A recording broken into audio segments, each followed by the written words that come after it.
रावण राम के पश्चात स्वयं अदृश्य हो जा रहा है। अभी बुरा वापस आएगा, आ रहा है।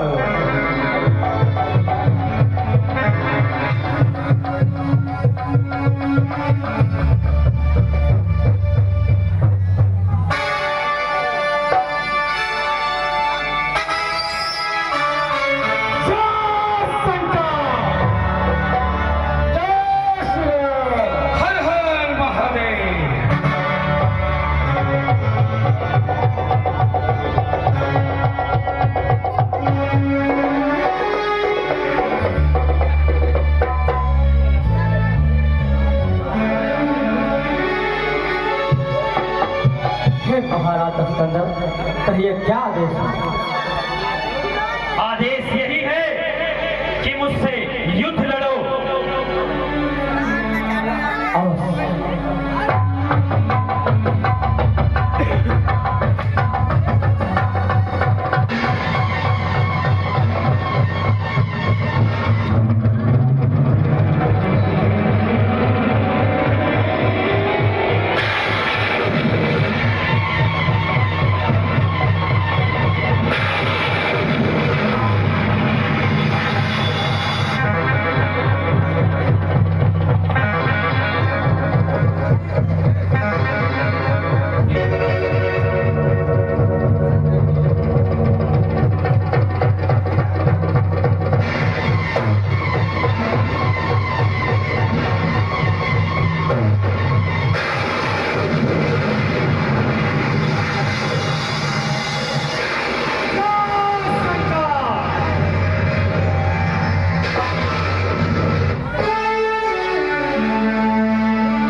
महाबली,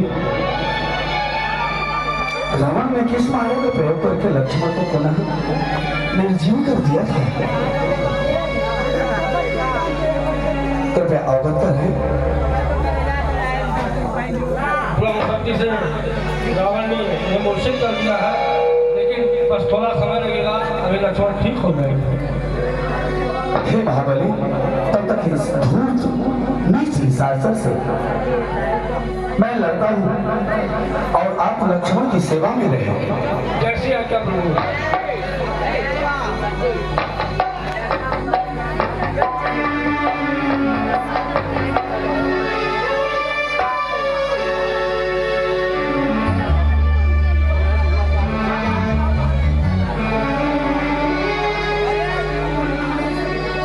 हे महाराज रावण, क्या आप ये बताएंगे क्या आपके यहाँ की युद्ध नीति ऐसे ही है कि सम्मुख होकर के लड़ने का अगर साहस ना हो तो क्या पीछे से भी युद्ध किया जाता है, कभी गायब हो जाता है?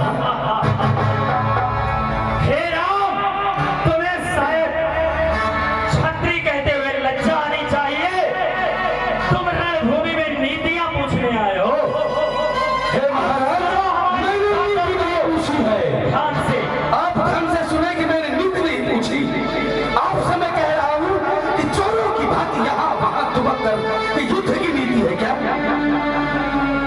रण कभी किसी से नहीं कहता कि आप कौन सा बाण चलाएंगे। अच्छा, रण ये भी कहता है कि चोरों की भांति पीछे से आकर किसी पर घात किया जाए।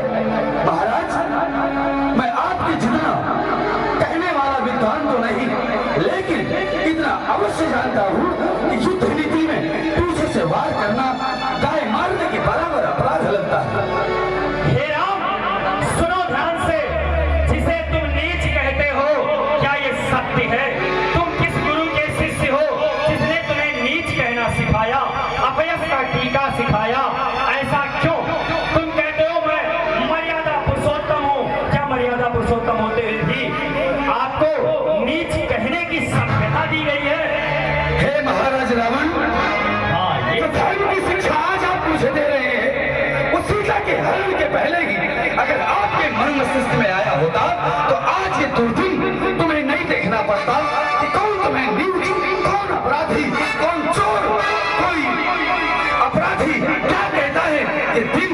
नहीं देखना था तो सीता का हरण करने से पहले सोचना था, बाद में नहीं। बड़ी प्रिय दिखाई देती है तुम्हें।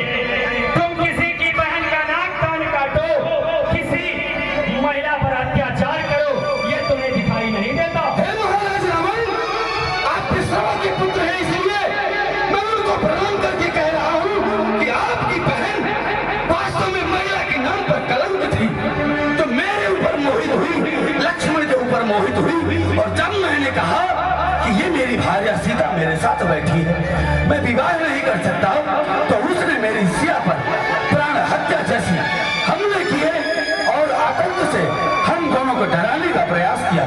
तो हमने उसे मारा नहीं, प्राण दंड नहीं दिया, उसे कोई ना कोई चिन्ह देना था जिसे हमने दिया। हम उसे मार भी सकते थे, लेकिन हमने नहीं मारा, क्योंकि हमारा आर्यावर्त, हमारा भारतवर्ष हमें ये आदेश नहीं देता कि इससे कितनी भी दुष्ट हो उसे मारा जाए। ये अवश्य आदेश देता है कि तारका का वध किया जाए। वो नारी नहीं थी, बताइए आप। हे महाराज लंकेश, तारका नारी हो या आपकी माँ हो, इससे मुझे कोई मतलब नहीं। और सारांश सुनना हो तो सारांश भी मैं सुना देता हूँ। हम गुरुदेव के साथ मिथिलापुर के लिए यात्रा पर थे और तारका ने जैसे हम लोगों को देखा वैसे खाने के लिए झपटी और आप विद्वान होते हुए भी आप ये बताएं कि सबसे पहले अपने प्राणों का मोह होगा या उस महिला पर होने का विचार होगा।